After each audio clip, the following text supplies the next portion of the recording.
Gaelic is interesting because there seems to be lots of words that have very similar meanings, but slight nuances in use, more so than you might find with English, which will cover an entire range of different meanings with one word. For example, in English, we will use interesting, and we will use that for all sorts of things. When we are truly interested in something, something is really fun, something is full of wonder and delight. But we can also use interesting for something that we're not interested in. You can say, "Oh, that's interesting," as a way of expressing something that's kind of weird. Whereas I think Gaelic, you would go straight to each of the individual meanings using different words. For example, looking in the dictionary, there is the word delightful, and you have green, tadnach, solasach, talachgar, and another one, suainyach, I don't actually know that word, suainyach, maybe something like that. I know the first four words. Solasach, I'm not entirely sure of the nuance of the word, but green is kind of like fine as well as delightful. It kind of has, in my experience, which is limited, a kind of, I don't know, it feels more cultured in a way. I don't know. That could be a total misreading. But when I think of fine, even as an English word, it kind of feels refined. There you go, fine. But the next word here is tadnach, which gets translated in all sorts of ways, like entertaining in this way, delightful, also fun, but not in the fun as in making fun of someone, but something that you find is, I suppose, diverting, or it gives you pleasure of some sort of description. And then you've got Tlachgad, which is kind of like, it has a feeling of, I think, being interesting in a way. Maybe you get a lot of delight from something. So they all have their kind of nuances. And I have to be honest, I don't actually understand all of the nuances. But then you've also got Tollich, which is something like happy, but it's also really like pleased. And the verbal form, you have tolich, sasich, go tlach, fei tlach, which are all to delight in something. For example, in the Persia Gaelic book written about, or really translated from the Queen Victoria diary sort of thing, they use the term go tlach, fami go tlach, I think, yeah, or un, I can't remember which, but it's translated in the form of kind of like taking a great interest in. This is one aspect of Gaelic that I find really interesting, is that it does have these little words that pop up, and they don't seem to, at least from what I can understand based upon the reading that I do, have a broad meaning, but they tend to work in little areas, kind of like the way that we use words in English, where you would have a French word in English which has a very specific meaning. For example, we use the word eat in a broad variety of different ways. It can mean to, like, to wear down. It can mean to eat food. It can mean to be annoyed or affected by something.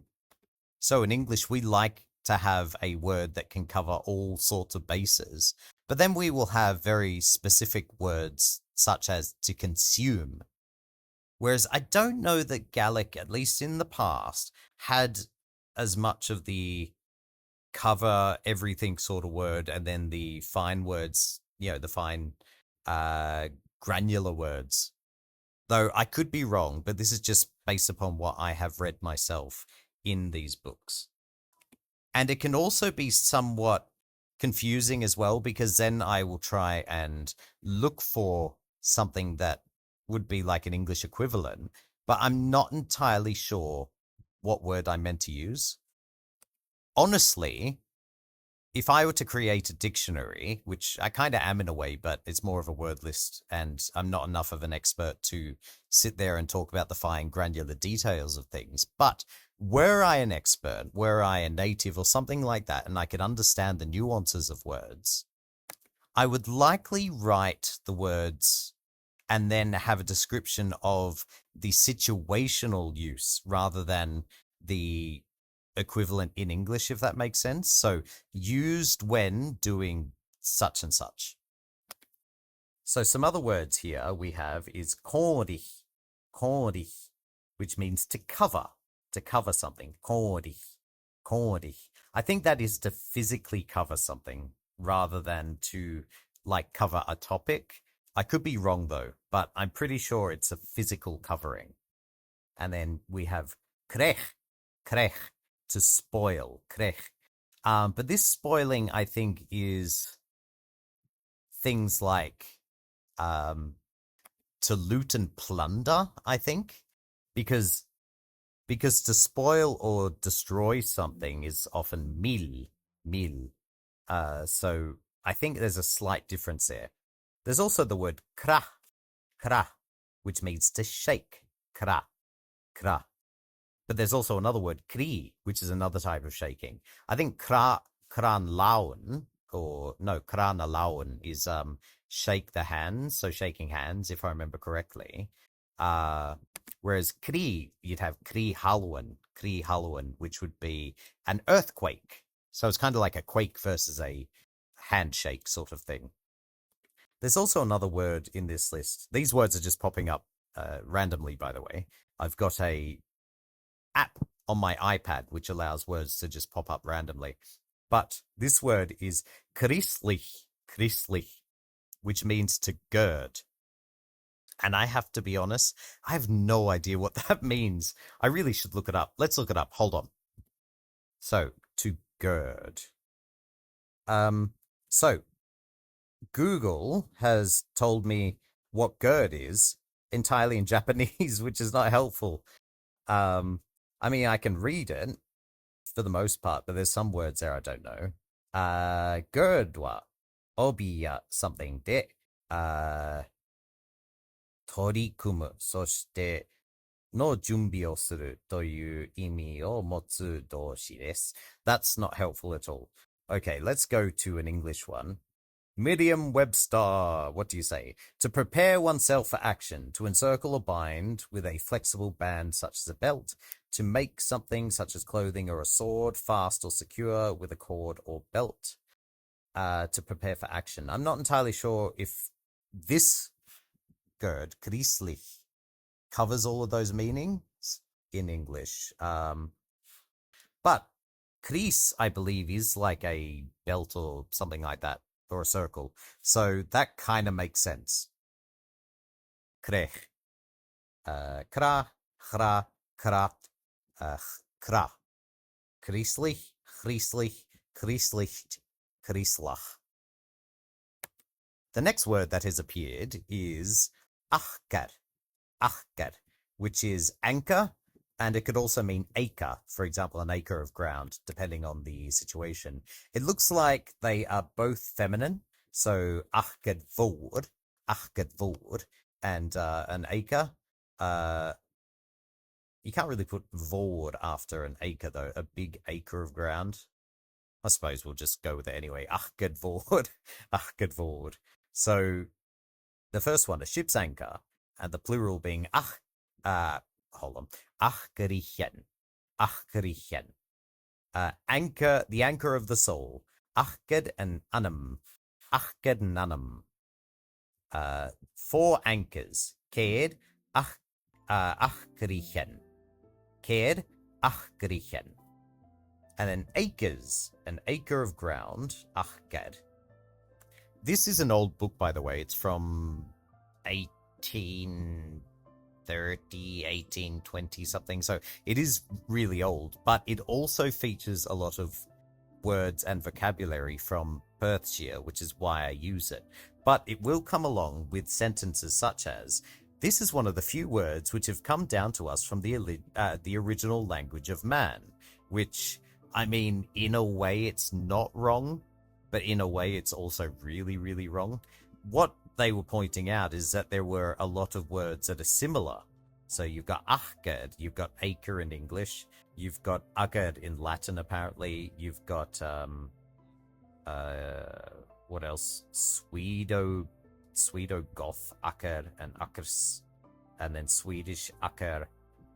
So there's a lot of similar words, but what I'm getting from that is that there is a German root. That's where it comes from.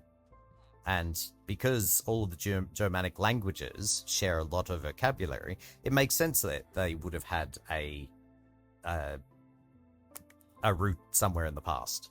Not to say that Gaelic is a German language or Germanic language, it's not, but it is Indo-European. I'm totally phoning this study in, by the way. Not really because of any reason other than I forgot to prepare anything the night before, but that happens. Get stuck doing other things. So some other words from our list here. We have to hang, which is kroch, kroch. To hurt, cure, cure. To shrink, apparently, is krup, krup. That's a word I've not actually come across. The same can be said for the next word, which is to hit, apparently. Kuimshich, kuimshich. But I'm not entirely sure of the context of this, so let's have a look for it. So looking at Fachler Beck, I'm getting kuimshich, kuimshich, which is to aim, target, or hit a target. So it's not hit as in to walk up and punch someone. That would be buol, buol. So kuinchich is, or kuimshich is something like to hit a target. So maybe with an arrow or a bullet. I'm not entirely sure. Do we have a sentence here? Yes, we do. We have aim it at him. So kuimshich risha, kuimshich risha. Or the archers hit him. Huimshich na fear voa, a vol rather. So the archers hit him. Huinshich na feared voa. So looking at Fachlebeg again, we have Krub, Krub, which means to bend, crouch, duck, shrink, contract, squat, crawl, creep, cringe, crinkle, wrinkle. So it has lots of different meanings. And there's also another word which is slightly different, which is krup, which is croak or croup, the illness. And there's a verb version, which is to croup or to croak. But it has a different spelling. So in the old dictionary, it is C-R-U-B. In the Fachlebeg or Amvachlebeg version, it is Krub, Krub with a B, so C-R-U-B. Strach, so elongated, U-B. And then the croup or croak is C-R-U with elongation, P. So to bend, to crouch, to duck, to shrink, to contract, squat, crawl, creep, cringe, crinkle, wrinkle is krub, krub, krub. And let's see if we can find a sentence with it. He crouched like a lion. Chruba mad lawn. I think it's lawn. Actually, no, it should be lawn, I think. Lawn. Chruba mad lawn. Chruba mad lawn. He crouched like a lion. So going through that list again, we had to hang, kroch, hung, chroch, is hung, krochta, or krocht. I think krochet, maybe krochet, not sure of the pronunciation, because often the final vowel sound gets deleted in Perthshire and a little vowel will be put in between. So it'd go from something like krochta to krochet, maybe krochet or krocht. And then you've got so hanging, kroch, kroch. Hurt, cured, will hurt, cured. Was hurt. Hjur, hjur. He is hurt. Cured or curate, curate, maybe curate. And hurting, cure, cure. Shrink, kroob, kroob. Shrunk, chroob, chroob. Is shrunk, kroopt or kroopet, kroopet. And shrinking, kroob, kroob. To hit or aim at, hit a target. Huimshich, huimshich. Did hit. Huimshich, huimshich, huimshich. No, is hit. Huimshich, huimshich. And hitting. Huimshach, huimshach. And put is, in Perthshire, I think, hod. Sorry, cod, cod. And then I put, as in the past, hod, hod. Is put. It hod, it hod. And putting, cod, cod. Hami cod. So, chroch me, hami crocht. Huur me, hami cured, cured.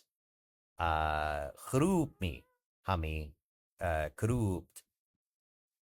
Huimshich me, hami guimschicht. Hod me, hami et hod.